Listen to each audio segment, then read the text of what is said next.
This video sponsored by BuyMote. இந்த ஆப்பில் நீங்கள் பர்ச்சேஸ் பண்ணக்கூடிய எல்லா ப்ராடக்ட்டும் உங்களுக்கு ரொம்ப மலிவான விலையிலே கிடைக்குது.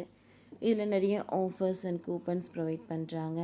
ஸோ இதோட லிங்க் உங்களுக்கு டிஸ்கிரிப்ஷனில் கொடுக்குறேன், யூஸ் பண்ணி பாருங்கள்.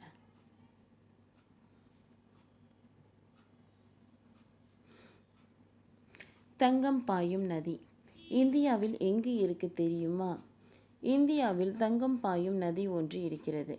அந்த ஆற்றில் தங்கத்தூள்கள் கலந்து வருவதாகவும் அதை உள்ளூர் மக்கள் பிரித்து எடுப்பதாகவும் சொல்லப்படுகிறது.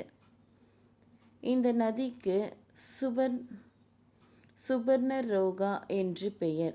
அதாவது சுபர்ணம் என்றால் தங்கம், ரோகா என்றால் கோடு, தங்கம் பாயும் கோடு நதி என்பதுதான் இதன் பொருளாகும்.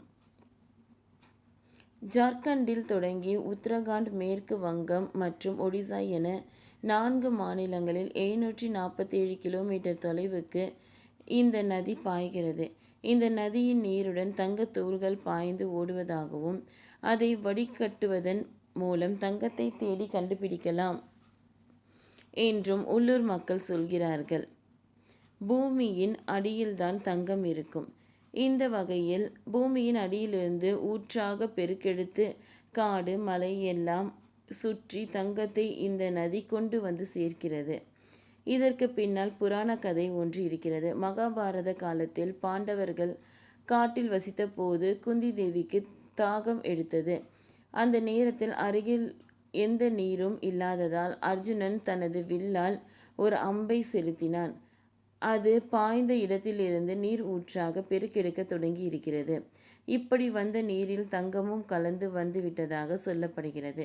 எனவேதான் இந்த நதிக்கு சுப்னரோகா நதி என்று பெயர் வந்திருப்பதாகவும் மக்கள் கூறுகின்றனர். அறிவியல் ரீதியான காரணத்தை விளக்கும் ஆய்வாளர்கள் நதிமலையின் மேடு பள்ளங்களில் கடந்துதான் ஆற்றிற்கு வந்து சேருகிறது. இப்படி வரும்போது தங்கமும் சேர்ந்து வந்திருக்கும் என்று கூறுகின்றனர்.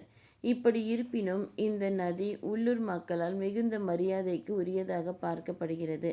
நதிக்கு தெய்வீக சக்தி இருப்பதாகவும் கருதப்படுகிறது.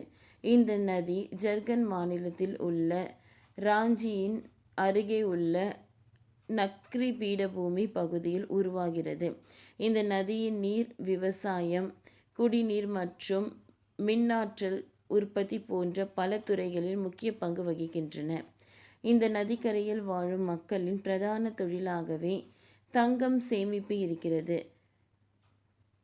சேர் என்கின்ற வடிகட்டியை பயன்படுத்தி கிராம மக்கள் தங்கத்தை சரித்து எடுக்கிறார்கள். ஒரு நாளைக்கு 60 முதல் 80 தங்க உருண்டைகள் கிடைப்பதாக சொல்லப்படுகிறது.